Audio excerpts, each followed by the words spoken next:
Bonjour mes chers Allô? dilettantes, je vais monter le volume. Ah. Oui, d'objets célestes. Et bonjour également les spécialistes astronomes, astrophysiciens et astrophysiciennes de la trempe de la Canadienne Laurie Rousseau-Neptune et là Manu. Oui. Je me sens d'humeur très positive aujourd'hui, alors je salue les astrologues aussi, Oui. Laurence. Je Allô, ne suis pas Laurence? astrologue, mais, Ah ben oui. mais je les aime. Fan d'astrologie. D'accord, aime. mais pour le petit rappel, cher auditoire du Chant des Sirènes, il faut dire qu'il y a une énorme différence entre l'astronomie et l'astrologie.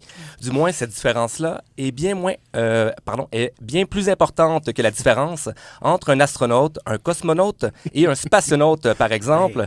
En effet, la première différence entre l'astronaute, le cosmonaute et le spationaute est principalement de nature géographique ou nationale, si je puis dire. Alors que l'astronaute est un terme utilisé aux États-Unis, au Canada et au Japon pour désigner le spécialiste de mission qui voyage dans l'espace, c'est-à-dire hors de l'atmosphère terrestre.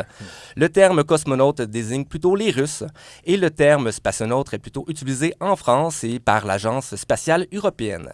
La dernière différence est bien évidemment étymologique dans la mesure où astronaute vient du grec astron, c'est-à-dire étoile, et de nautus pour navigateur. Cosmonaute vient du grec cosmos qui signifie univers et spationaute, quant à lui, vient du latin spatium pour espace. Du coup, de la sorte, Manu se tromper de terme entre les trois et sans réelle conséquence. Toutefois, Manu, la différence entre l'astronomie et l'astrologie est, à mon avis, bien plus grande et bien plus importante encore, puisque la première cherche à découvrir de nouvelles connaissances, alors que la deuxième se veut plutôt pseudo-scientifique. Ouais. En effet, l'astronomie est la science de l'observation des astres qui cherche à expliquer notamment leur origine, leur évolution, puis leurs propriétés physiques et chimiques.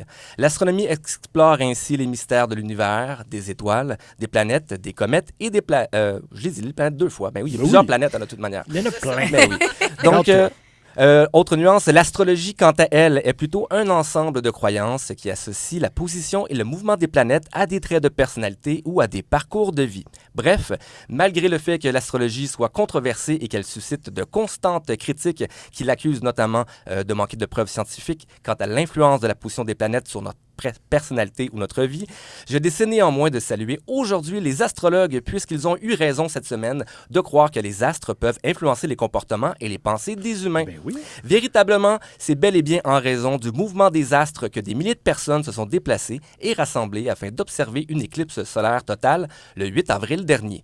J'ai moi-même assisté à l'événement dans le confort de mon mini-véhicule utilitaire sport blanc. Bien assis. blanc. Ben oui. On salue Caromona. Ouais. Bien assis dans mon siège, j'ai observé, grâce à l'ouverture de mon toit ouvrant, la Lune qui s'est parfaitement alignée entre la Terre et le Soleil. Oui. Au-delà de l'événement qui, au Québec, se reproduira seulement dans 80 ans, soit en 2106, quoique il y en a qui parlent de 2079. Bref, comme tous les médias l'ont rapporté par plus de 100 fois, je retiens principalement de l'observation de l'éclipse une grande série de réflexions qui n'ont rien à voir avec l'astronomie à proprement parler. En effet, dis-je, ce sont des réflexions existentialistes qui ont traversé les lentilles de mes lunettes filtrantes spécialement conçues pour l'observation d'éclipses. Pire qu'une brûlure de la rétine, c'est toute ma pensée qui s'est incendiée, Manu. Hey. Je me suis d'abord demandé si une éclipse solaire totale est comme un coup de foudre, voire comme l'amour. Ben là, quasiment. En observant la Lune s'aligner au Soleil, j'en suis venu à une conclusion pleine de mièvrerie.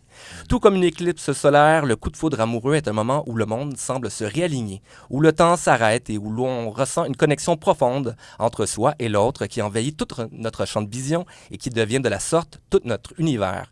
D'ailleurs, l'éclipse comme le coup de foudre ont une dimension très poétique. Ils nous rappellent tous deux que la vie est pleine de moments inattendus et de beauté cachée. Toutefois, j'ai vite déchanté lorsque j'ai vu la Lune poursuivre son chemin et se désaxer du Soleil. Mais oui, une nouvelle réflexion m'a sitôt consumé.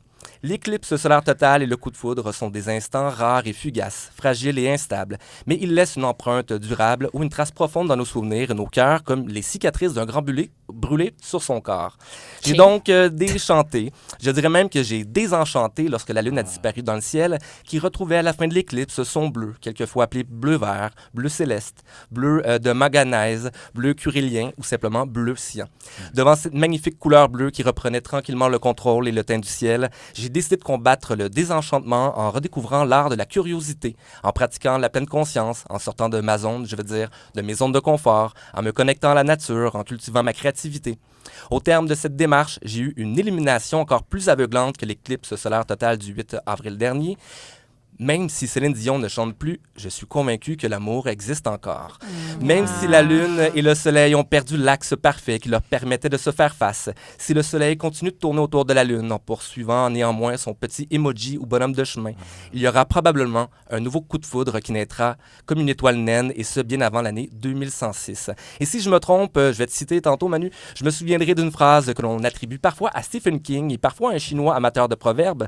Personne n'a jamais tout à fait tort, même une horloge arrêtée donne l'heure 2 fois par jour. Yes. Dans cette voie, je me dis que si je peux aimer et être aimé au moins 2 fois par jour par celle qui m'éclipse ou par celle que je tenterai d'éclipser, ainsi dans cette voie lactée en forme de gruyère, c'est-à-dire pleine de trous noirs, moi aussi un jour je deviendrai un événement céleste et stellaire unique comme cette éclipse solaire totale du 8 avril dernier.